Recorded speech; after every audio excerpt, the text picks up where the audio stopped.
kembali saya hadir untuk menjelaskan bab berikutnya, yaitu bab 3 tentang bangunan pengelak. Ya, bangunan pengelak. Tadi waktu kemarin saya menjelaskan bangunan utama itu terdiri ada yang mengelakkan atau membelokkan. Ya, jadi kita belajar bangunan pengelak. Ya, apa itu?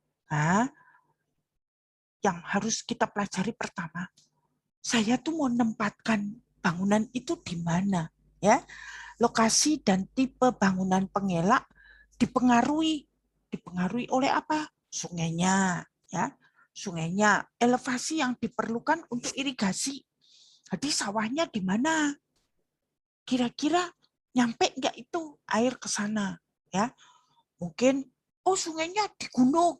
Nah, kalau di gunung jangan pakai yang bendung tadi. Buat apa dinaikkan? Nggak perlu dinaikkan. Berarti pakai yang saringan bawah. Itu tadi, bendung saringan bawah. Jadi dijebak dari bawah. Ya tahu? Terus jadi tergantung elevasi yang diperlukan. Ya, tergantung sungainya. Sungainya gimana? Nanti kalau sungai lebar, tapi airnya sedikit-sedikit begitu. Kalau yang di NTT kebanyakan begitu. Tapi kalau di Jawa kan sungai tidak begitu lebar, airnya banyak gitu ya. Jadi kalau terlalu lebar, nah bangunannya besar sekali, mahal ya. Nah, terus juga dipengaruhi oleh topografi pada lokasi. Jadi di sekitar itu bagaimana konturnya, topografinya ya. Terus tidak juga kalah penting dipengaruhi oleh geologi teknik pada lokasi. Nah, apa hubungannya? Yo ada. Kan aku tadi mau membangun bendung, kan mesti ada pondasi nih. Pondasinya harus itu tanahnya bisa dukung enggak? Kalau nggak bisa dukung, apa yang terjadi? Jebol, ya. Ke bawah aja itu bangunan itu, ya. Nanti waktu banjir sedikit udah ke bawah, ya. Terus juga tergantung metode pelaksanaan. Yang dimaksud apa itu? Metode pelaksanaan apa? Jadi setelah saya rencanakan, gimana saya mau bangunnya itu loh, metodenya mau bangunnya itu gimana?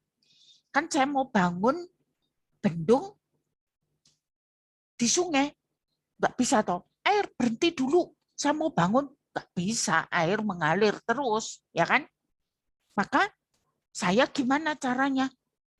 Supaya saya bisa aman, nggak kena air, airnya saya belokkan dulu, saya buat sungai sungai sungai baru yang belok supaya yang aku kerja ini kering. Nah, itu metodenya saya belokkan. Atau saya metodenya air biar mengalir, saya buat dibelokkan itu bendungnya. Nanti setelah jadi di sini saya tutup, airnya mengalir di bendung itu. Ya tahu? Jadi itu tergantung. Nah, kalau sungainya di tempatnya agak lurus berarti saya belokkan dulu. Tapi kalau saya mau bangun yang di sungainya belok-belok, nah saya ingin meluruskan itu sungai, nah berarti saya buat aja lurus bendung di situ, air tetap mengalir sungai, nggak usah tak belok-belokkan, ya kan? Saya bangun di situ, setelah jadi baru saya buat sungai baru yang lurus itu. Nah itu metode pelaksanaan. Jadi pelaksanaan pekerjaannya ya. Nanti mau konstruksinya bagaimana ya. Nah, karakteristik sungai yang perlu dipertimbangkan ya toh. Sungai. Nah, sungai ini kadang ada dam-dam alamiah ya, rintangan alamiah ya. Di situ ada tumpukan batu atau gimana ya. Nah, ini misalnya di situ ada tumpukan batu maka akan terjadi ini. Ah, di sini dia akan turun mau nggak mau kayak gerus ya, kayak gerus. Ini namanya agradasi gerus. Nah, ini di sini gerus, agradasi itu numpuk. Saya salah ya, numpuk ya. Jadi dia akan tertumpuk di sini. Ini namanya agradasi. di sini dia tergerus, dia numpuk di sebelah sini. Nah, ini bendung ya. Bendung kamu. Nah, ini kamu perhatikan ada dam-dam ilmiah itu ya. Nah, di sini kan dia air terjun, maka semacam gerus di situ. Nah, di sini degradasi. Jadi sungainya gimana? Saya harus perhatikan banyak batu-batu tumpukan enggak? Gitu toh, ya. Batu tumpukan itu yang nanti disebut rintangan alamiah, ya.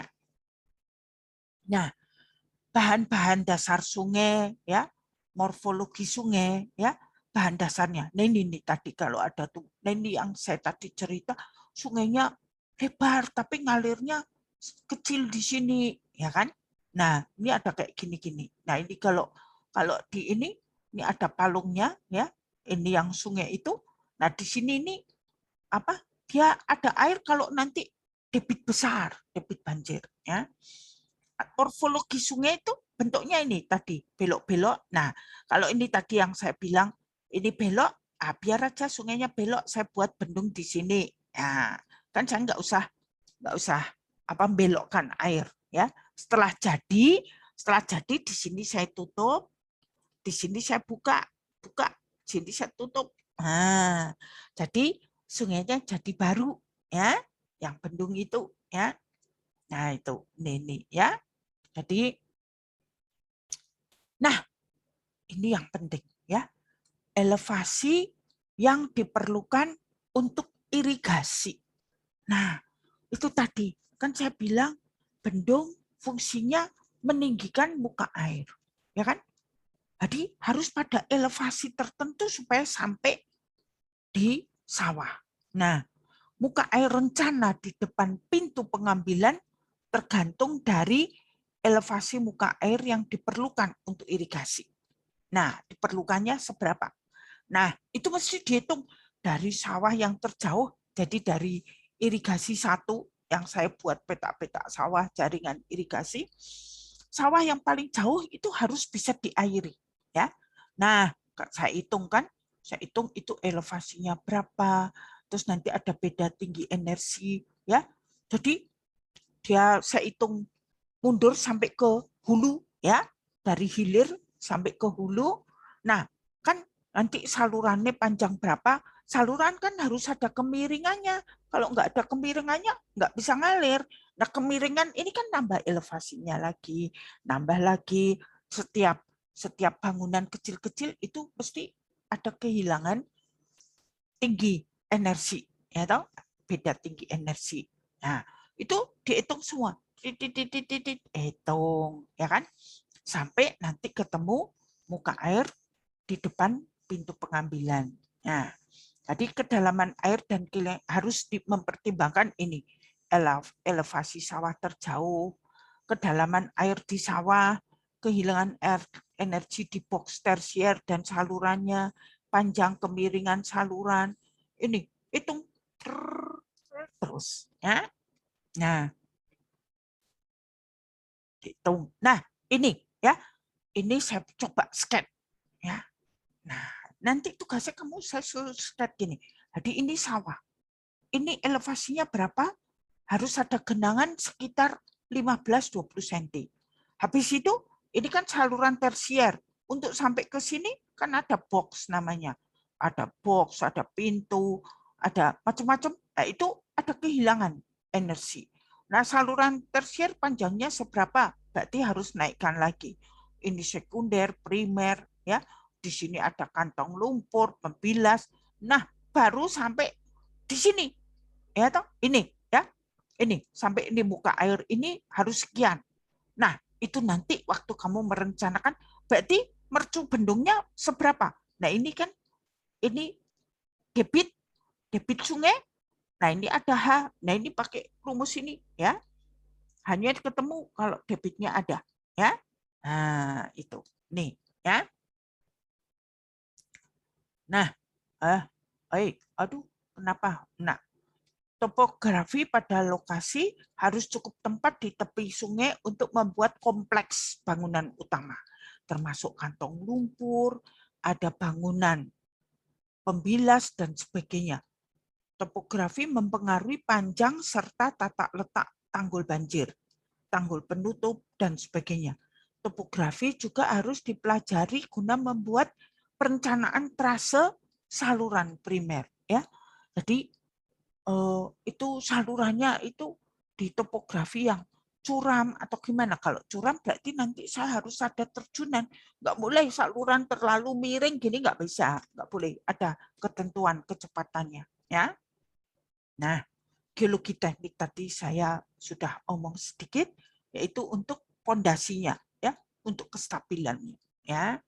Kemudian, nah ini metode pelaksanaan tadi yang saya cerita, dibelokkan atau di ini, ya, ini, ya, alternatif A, alternatif B, ya.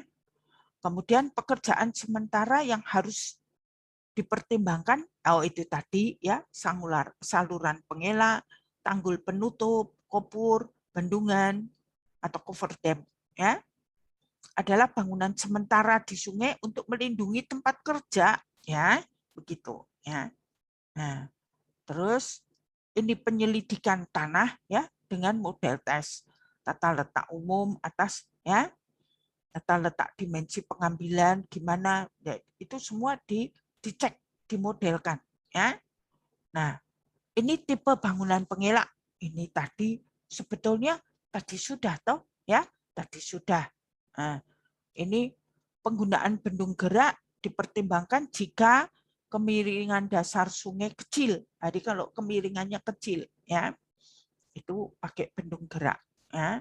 Nah, ini ada syarat kamu, ya, pondasi cukup kuat, ya. Kemudian ini pembelian tempat lokasi bendung itu perlu diperhatikan, ya, ke hulu, agak ke hulu, ya, karena makin ke hulu kan makin elevasinya tinggi, ya, itu jelas pasti karena sungai toh, ya. Bila bendung untuk membagi banjir diusahakan dekat titik cabang sungai, ya kan. Bendung diusahakan di tempat ruas sungai yang lurus, ya. Bendung diusahakan pada alur yang stabil, ya. Diusahakan agar pengaruh backwater. Backwater itu apa? Air yang balik begitu, ya, air yang balik, ya. Arus balik tidak terlalu jauh ke hulu. Ya, bendung terletak pada tanah pondasi yang baik. Ya. Ini pelimpah, ya, pelimpahan pada bendung. Nah, ini ada macam-macam pelimpahan pada bendung. Ini gambarnya begini, ya, gambarnya begini. Ini gambarnya bentuk pelimpahan pada bendung, ya. Terus ini bahan dari bendung, ya. Ini bisa batu-batu begitu diangkur, ya. Nah, bangunan muka air bebas tadi yang muka air bebas, jadi pengambilan bebas, ya, berfungsinya itu kebutuhan pengambilan relatif kecil dibanding debit sungai. Kalau besar ya nggak bisa, nggak dapat air, ya. Nah, ini syarat-syaratnya pengambilan bebas, ya. Kemudian agar sedimen yang masuk tetap minimal, ya, pengambilan diletakkan di ujung tikungan luar, ya, berarti nggak tempat ngendapnya sedimen, ya. Ini ada pompa, ya, jadi bangunan pengelak ada juga pompa, ya. Ini ada macam-macam tipe pompa, pompa naik hidrolis, ya. Ada pompa digerakkan dengan air terjun, ya, macam-macam, ya. Bendung dengan saringan bawah, ini yang tadi, ya. Jadi dari bawah ambilnya air, ya. Dari bawah ambilnya air, ya. Nah, tugas. Nah, tugas. Tuliskan dan jelaskan tipe bangunan pengelak tadi. Yang dijelaskan ada macam-macam dengan kriteria yang perlu dipertimbangkan untuk perancangan pelaksanaan. Nah, kalau bisa itu dibuat tabel, ya. Tabel bangunan bendung pelimpah itu gimana? Itu gimana? Apa? Jadi enak, ya. Dilihat enak. Singkat, jangan disalin semua, ya, singkat. Ya, satu halaman cukup. Kita buat landscape, ya, buat landscape itu. Nah, habis itu masih disuruh gambar ulang. Gambar ulang kan tinggal nyontok gambar, ya. Saya tidak suruh yang susah. Tapi saya ingin feeling engineer-mu di dalam menggambar. Ya, begitu. Terima kasih.